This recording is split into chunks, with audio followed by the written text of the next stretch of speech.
तो राम राम जी सारा ने। राम राम। स्वागत है आपका भगतावल की दुनिया चैनल पर। तो सबसे पहले तो आज वाल्मीकि जयंती के उपलक्ष्य पे आप सभी छोटे बड़े बहन भाइयों को हमारी तरफ से वाल्मीकि जयंती की हार्दिक शुभकामनाएं। आज नितिन भगत जी के पास आए हुए हम बुर्री गांव में। भगत जी नमस्कार। नमस्कार जी। तो ये राहुल भगत जी महाराज के शिष्य हैं और आज हम इनसे पूछेंगे कि किस प्रकार से राहुल भगत जी महाराज से मिले और मिलने के बाद राहुल भगत जी महाराज ने कैसे इनका उद्धार किया। तो नितिन भगत जी कैसे हैं आप? बहुत बढ़िया, गुरु महाराज का आशीर्वाद है। तो आप सबसे पहले तो मेरे आपसे कुछ सवाल जवाब होंगे। आपको जैसे पता ही है कि मैं जब आता हूँ, मैं भगत जी महाराज के पास भी जब जाता हूँ तो सवाल जवाबों के साथ ही जाता हूँ। बिल्कुल। तो सबसे पहले आप ये बताएं कि आपकी भगत जी महाराज के साथ मुलाकात हुई किस प्रकार थी? मैं पारस जी, मैं काफ़ी परेशान था और मैं राहुल गुरु महाराज जी के पास आने से पहले एक बार मैं किसी और भगत के पास गया। ठीक है। वहाँ जाने के बाद उन्होंने मेरे को बिठाया। बिठाने के बाद मेरे शीश सवारी खिलाई। अच्छा। सवारी खिलाने के बाद एक देवता उस समय आया जिसका मैं नाम नहीं लेना चाहता। अच्छा। मैं नाम लूँगा भी नहीं क्योंकि किसी को ठेस पहुँचे इस चीज़ से। तो उस भगत ने क्या करा, उस भगत ने बोला कि भाई ये देवता मेरे बस की बात नहीं है और आप कहीं और जाओ। नहीं, आप किसी देवता के बारे में तो कुछ कह ही नहीं रहे। वो भक्तों की चलाई या सिखाई वो होती है चीज़ें जो देवी देवता को बुरा बना देते हैं। पर आप चाहे तो नाम ले सकते हैं, ऐसी कोई बात नहीं है। वो मेरे घर के जो गद्दी के देवता हैं वो है सबल सिंह बावरी महाराज। ठीक है। तो सबल सिंह बावरी महाराज को जब याद किया गया तो उन्होंने बाबा बुला की, हमारे सरमत थे वो, हमारे लिए देखो बहुत बड़ी, हाँ, बड़े देव हैं, यूपी में उनका अच्छा नाम है। मैं उनकी भाई उनके सामने भी हाथ जोड़ी है मेरी। तो वो किन्हीं कारणों से मेरे घर की सोच के अंदर मिल गए थे। और जब मैं किसी भगत के पास गया तो सबल सिंह बावरी महाराज ने उन देवता को आगे कर दिया। अच्छा। तो उसके पीछे उनका भी एक कारण था कि भाई जो इस देवता को मना के समझा के जैसे भी भाई उनके स्थान पे पहुंचा देगा, भाई उसका हाथ मैं इस लड़के को पकड़ा दूंगा। तो यानी कुल मिला के बात ये, आप राहुल भगत जी महाराज से मिलने से पहले किसी और भगत के पास गया था। मैं बिल्कुल गया था। मैं परेशान इतना था कि मैं खाना टाइम पे नहीं, काम धंधे में कोई बरकत नहीं, घर में पैसे की परेशानी, हर चीज़ से फाइनेंशियल कंडीशन मेरी बहुत ख़राब हो चुकी थी। बहुत ख़राब थी। हाँ। तो उन्होंने बाबा बुलाकी को देख के उन्होंने मेरे से हाथ जोड़ लिए कि भाई कहीं और चले जाओ, मेरे पास इनका कोई भी उपाय नहीं है। तो मेरी परेशानी का हल तो नहीं निकल पाया। फिर मैंने अपने एक रिश्तेदार जो कि राहुल गुरु महाराज के मित्र हैं, उनके पास मैंने कॉल की कि मैं इतनी परेशानी में हूँ और मेरे को कोई रास्ता बताओ। आप बोलते हो कि आपका एक दोस्त है। तो उन्होंने बोला कि आप आ जाओ घर पे, मैं आपको मिलवा देता हूँ। ठीक है। तो मैं घर पे पहुँच गया। तो घर पे पहुँचने के बाद उन्होंने राहुल गुरु महाराज को बुला लिया। अच्छा। क्योंकि उनके मित्र थे, वो चले गए। अच्छा। हाँ। तो वहाँ हमने चाय पीनी स्टार्ट की। वहाँ चाय बन के आ गई थी, हमने चाय पीनी स्टार्ट की। तो राहुल गुरु महाराज ने चाय पीते पीते ही, चाय जो पी है, सिर्फ चाय स्टार्ट की है और ख़त्म हुई है, उसी दौरान मेरी आत्मा शांत कर दी। क्योंकि उन्होंने ऐसी ऐसी बातें बता दी जिससे मेरा मन खुश हो गया। यानी कहना आप चाह रहे हैं कि चाय पे ही उन्होंने आपकी बुझा दे दी मेरी। चाय पे बिल्कुल चाय पे बुझा दी थी, इसमें कोई दो राय नहीं है। अच्छा। क्योंकि आसपास में और भी थे जो बैठ के देखने वाले थे, पूछ रहे थे। तो वहाँ मेरी आत्मा खुश हुई। तो राहुल गुरु महाराज ने मेरे को समय दिया कि मैं इस दिन घर पे आऊँगा और इस दिन इस तरीके से आपको सेवा पानी बताऊँगा। तो उन्होंने, तो कुल मिला के आपके घर में दिक्कत परेशानी का सिलसिला इस प्रकार था कि घर में दिक्कत परेशानी किसी देवी देवता की जो गलत तरीके से चलाया गया लगा लो, या फिर सोच में किसी तरीके से घुस गया, या फिर किसी और की, हाँ, किसी और की करनी से। अच्छा। हाँ, क्योंकि एक परिवार जैसा होता है ना, परिवार के अंदर देवी देवता एक परिवार के एक ही होते हैं। वो सोच में ही आ गए थे मिलके। अच्छा। किसी भी तरीके से लगा लो। तो जब गुरु महाराज पहली बार घर पे आए तो गुरु महाराज ने मुझे बोला कि भाई जो भी दादा बाबा आता है उनको याद करो। तो मैंने याद करा, तो मेरे शीश पे फिर बाबा बुलाकी आ गए। अच्छा। तो उसके बाद बाबा बुलाकी आने के बाद गुरु महाराज ने कही कि दादा छोटू सेवादार आए। दादा छोटू सेवादार ने बोली, भाई देख बाबा, मेरे और आपके क्या वचन है कि जहाँ मैं आपको इज्जत से लेके चलूँगा, आपको चलना पड़ेगा, आपका जो स्थान है आप वहाँ जाओगे, मेरी बात का मान रखोगे। अच्छा। तो बाबा बुलाकी ने वो बात गुरु महाराज की मानी और आज मेरे को भगत बने हुए 3 साल हो चुके, 3 साल से ऊपर ही हो चुका है। आज तक ऐसी कोई परेशानी नहीं। मैं उस देवता का भी शुक्रगुजार हूँ जिन्होंने हाथ जोड़ी मेरे गुरु महाराज की, दादा छोटू सेवादार की और सबल सिंह बावरी महाराज की मानी। तो कुल मिला के बात ये है कि राहुल भगत जी महाराज आपके पास पहुँचे। और आप सभी दर्शकों को भी मैं एक जानकारी देना चाहूँगा कि राहुल भगत जी महाराज के शीश जो हमारे प्रिय दादा छोटू सेवादार आते हैं, जो दुनिया का और जगत का भला कर रहे हैं, उनके और बाबा बुलाकी के वचन हो रखे हैं कभी बीते समय में कि बाबा बुलाकी तू मुझे जहाँ कहीं भी मिल जाएगा, किसी भी गर्भत में।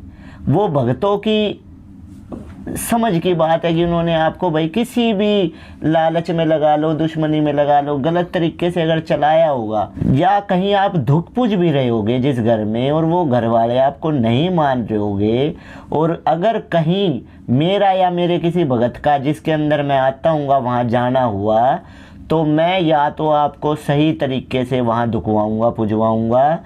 यदि आपको उस घर में अन्यथा गलत तरीके से भेजा हुआ होगा, उसमें आपकी तो कोई गलती नहीं है, तो मैं बाबा तुझे इज्जत बंदगी से वहाँ से लेके जाऊँगा और बाबा तुझे हमारे साथ आना पड़ेगा। तो इस बात पे बुलाकी की भी हाँ हुई थी और ये दादा छोटू सेवादार और बुलाकी के वचन यही बात है भगत जी। नितिन भगत जी राहुल भगत जी महाराज के शिष्य हैं अभी, जिनसे हमारी बात हुई है। ये आए तो थे भगत जी महाराज के पास दुखिया बन के, पर अब बैठे हमारे सामने सुखिया बन के। बिल्कुल जी। और ये भगत है राहुल भगत जी महाराज के, ये शिष्य हैं। ये रही इन भाई का भला होने की वीडियोस जो यूट्यूब पर है, जिन्हें आप भी देख सकते हैं। साथ ही मैं इन वीडियोस का लिंक आपको डिस्क्रिप्शन में भी दे दूंगा। तो चलिए अब सुनते हैं इन भाई की पूरी बात, कैसे इनका भला हुआ। तो भगत जी आगे की बात बताए, जब ये सारा काम हो गया उसके बाद? इतना होने के बाद एक परेशानी और बहुत बड़ी थी हमारे घर में। जो मेरी माँ है, माता जी मेरी माता जी को 13 साल की उम्र में एक बार कुछ परेशानी हुई थी। अच्छा। तो परेशानी जो हुई थी वो मेरे नाना जी उस समय पर भगत थे, तो मेरे नाना जी ने कोई रोकथाम कर दी थी। तो शादी के बाद वो चीज़ फेरों में आई। अच्छा। और फेरों में मैंने सुना है कि जो चीज़ फेरों में आ जाएगी वो कभी ज़िंदगी में हटती नहीं है पीछे। हाँ, ये हम सब ने ही सुना है कि जो चीज़ फेरों में एक बार आ गई वो हट नहीं सकती मरते दम तक। इंसान मरण न मर जाएगा पर वो चीज़ हटेगी नहीं। तो मेरी माँ जिनके शीश पे माता दूतनी खेलती थी जी, माता दूतनी के साथ मरगट की काली, अच्छा, जो कि हमारे घर में पूजती नहीं है। माता दूतनी, मरगट की काली और एक मर्दाना, अच्छा, नाम लेके मैं उनकी मिथ्या नहीं करना चाहता क्योंकि वो मेरे एक रिश्ते में लगते हैं। हाँ, ना ठीक है, मैं उनका अपमान नहीं करूँगा जी, ठीक है। वो आज स्वर्ग में है, हम नरक में बैठे हैं। तो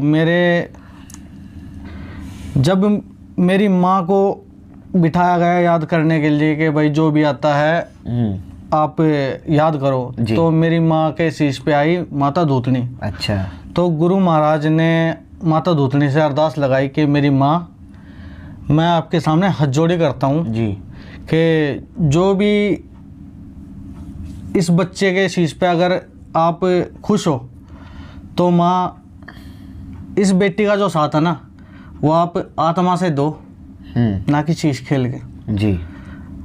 तो माता दूतनी ने दादा छोटू की, राहुल गुरु महाराज की ये बात मान ली जी।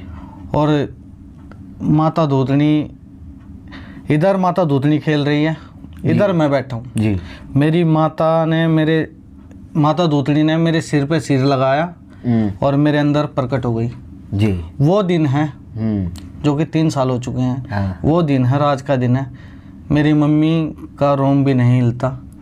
आज वो माता दूतनी मेरे पास है और मैं सबसे बड़ी जो मेरी परेशानी थी जी वो थी मेरी माँ को लेके, जी क्योंकि कहते हैं कि सब आके अंदर ना बहन बेटी खेलती हुई घर जी, में लाती अच्छी नहीं बिल्कुल लगती। बिल्कुल बिल्कुल तो आज मैं सबसे ज़्यादा खुश इस बात से हूँ, क्योंकि बहुत भगत आए और बहुत चले गए। जी।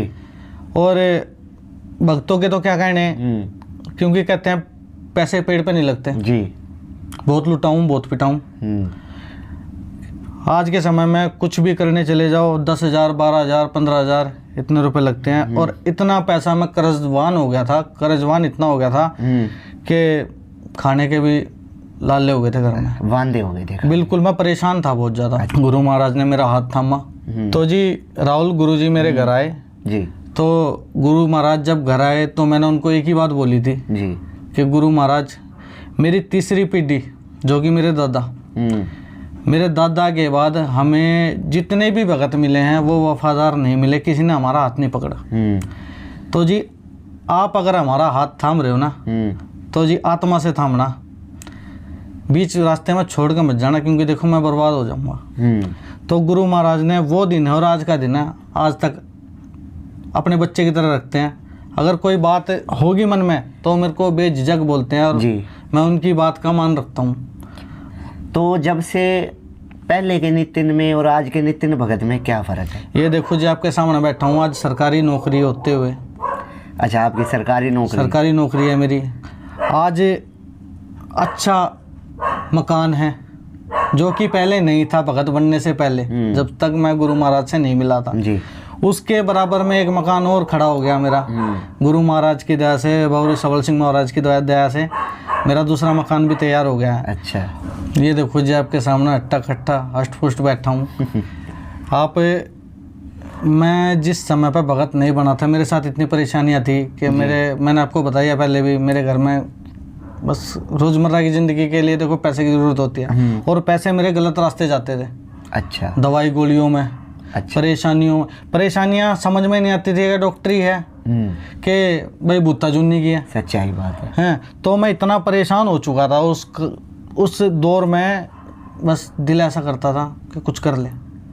अच्छा, पर कुछ नेगेटिव शक्तियों के साथ साथ कुछ अच्छी पॉजिटिव शक्तियाँ भी थी कि जो मेरे को गलत रास्ते और गलत हाथ में ना सौंप के कहीं अच्छे हाथों में सौंप दे। सही बात है। तो वो उस समय का इंतजार कर रहे थे। क्योंकि मैं 5 भक्तों से मिल के, जो राहुल गुरु महाराज है छठे भगत हैं वो, अच्छा, जो मेरी ज़िंदगी में आए थे, तो इन्होंने मेरा हाथ थामा। और वो दिन है और आज का दिन है कि मैं अपने गुरु के गुणगान ही करता हूँ। जहाँ बैठता हूँ मेरे गुरु के ही नाम चलते हैं। इनकी मतलब कितनी भी तारीफ करी जाए कम है। जो परेशानी थी, मेन परेशानी जो थी मेरी माँ को लेकर और मेरे पिताजी को लेकर, वो मेरी ठीक हो चुकी है। अच्छा, आज 2 पैसे हाथ में रहते हैं, दवाई गोलियों में नहीं जाते। भाई गुरु महाराज ने एक ही चीज़ सिखाई है हमें जी, भाई निर्धन हो, कोई ऐसे मुकाम पे हो कि जिसको सहायता की ज़रूरत है तो उसके लिए बिल्कुल खड़े हो जाओ।